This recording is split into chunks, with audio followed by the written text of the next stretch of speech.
果报应。若听不清我在讲什么，在我 YouTube 频道里找同名影片，我有上字幕。若对自己的决定很不安，不知道宇宙会给你什么前方道路定律，可以找我聊聊。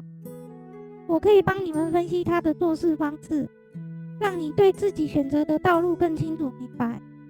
也可以找我占卜，同样都是宇宙给你的讯息就是了。说明栏有我的联络方式。这主题应该是由圣者来整理比较详细。我们看科学数据，他们是神通整理详细数据资料。科学会因时代科学技术实验局限，产生的结果不一样。但圣者的神通像是不会弄错永远顶级的精密仪器，结论不会改变，他们也不会观测错误。为什么一定要指明圣者呢？神通也有分大小，只有出了轮回的圣者们才有这些能力。没出轮回的神通功力并不到位，不是看不够远看不清，就是会解释错误。修行人也很怕修错了，走错路观念错误是大麻烦。对一般人也是一样，一个差错就又轮回了上百世才回到人道，这也不是不可能。所以由圣者他们整理会比较清楚，还能比较各种个案，让大家更清楚了解宇宙的运作。但无奈他们与众生没有缘，就不会出现。这主题还是很重要，有必要聊。我试着大概简单略整理一下我知道的。世间讲的坏人和好人的定义很模糊，这怎么说呢？完全的恶人坏人是难逃宇宙给他们的难关。讲直白一点，就算是地裂让他们直通地狱，不用经过其他审判，对宇宙来说都不是难事。以我对他的了解，他有可能这么做。宇宙是无法让他们存在人类世界太久，人类世界要多少善根福德才能生活在这，有一定的标准的。那完全的好人定义呢？因他们所有脉轮畅通，基本上跟圣者很像，他们心灵肌肉非常强壮，许多磨难不会难得了他们。在他们眼里，若心态不对，使用方法不对，好报也会变成恶报，恶报会成为他们心灵上的粮食，又变成心灵肌肉更强壮的养分。不太会在意什么好报坏报，大家口中讲的恶人和好人，比较像是做恶事多，善事做得少叫恶人，按善事做得多，恶事做得少叫好人，不是完全恶和完全善的人。那做恶事多的恶人怎么没有恶报？做善事多的好人怎么没有善报？宇宙有一个储存系统，在我们是凡人时叫它阿赖耶识。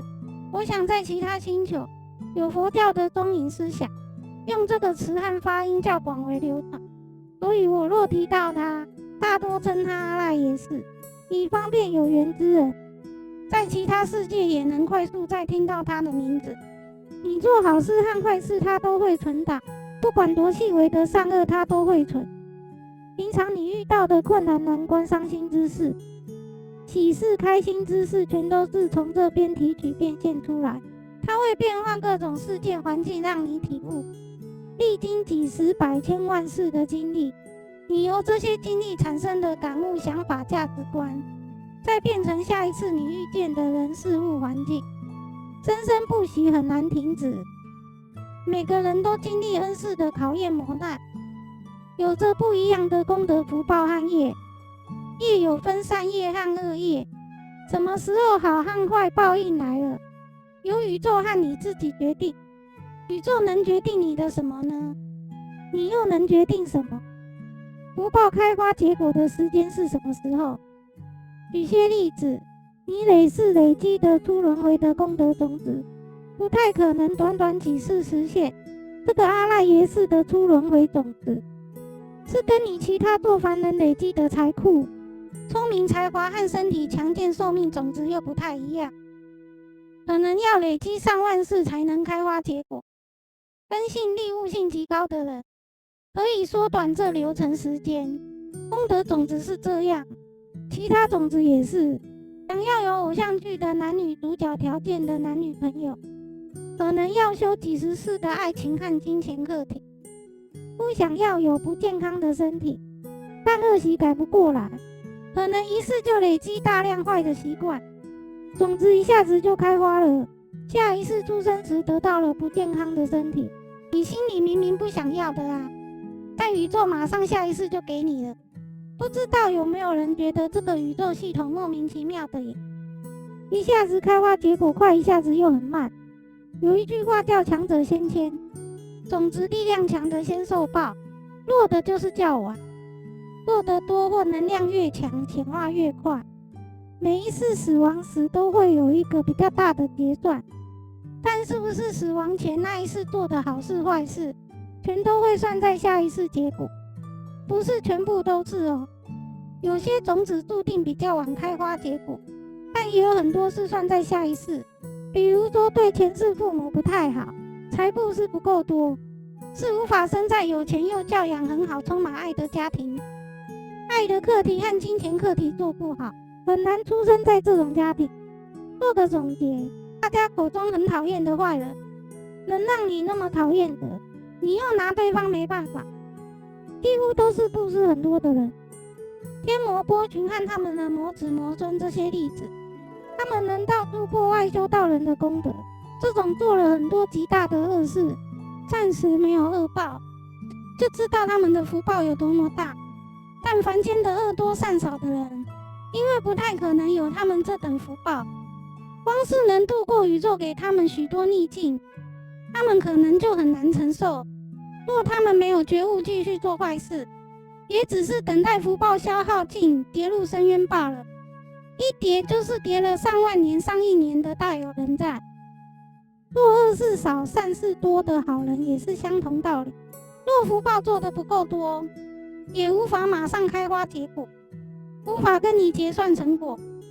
也有人暂时不想拿、不想用这些成果，那这样这些善果会越结越大，到时开出了非常大的果实。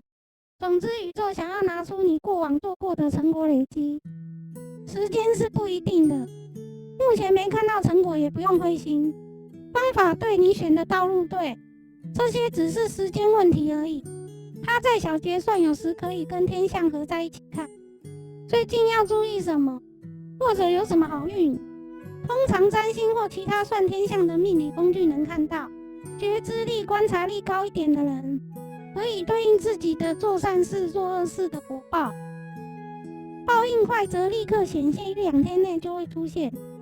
通常说做什么没有报应的人，大多不是不知道做什么有什么果报，要不就是太看表面，别人好像做了很多坏事，但他过得很好，好像他就在那个他认为的恶人身边一直观察他，注意他的心情，注意他有没有遇到大衰事，或者他认为的恶人做了一点小坏事，怎么没有很大的恶果。宇宙也很重视比例原则，它更龟毛，还会看你的影响力，影响力越大，你的恶果越大。希望以上的闲聊浅白讲解有帮助到大家，感谢你的收听观看。觉得这篇有帮助到你，就请订阅、分享、按赞。若对内容有问题或有什么建议和感想，欢迎留言。我们下次见。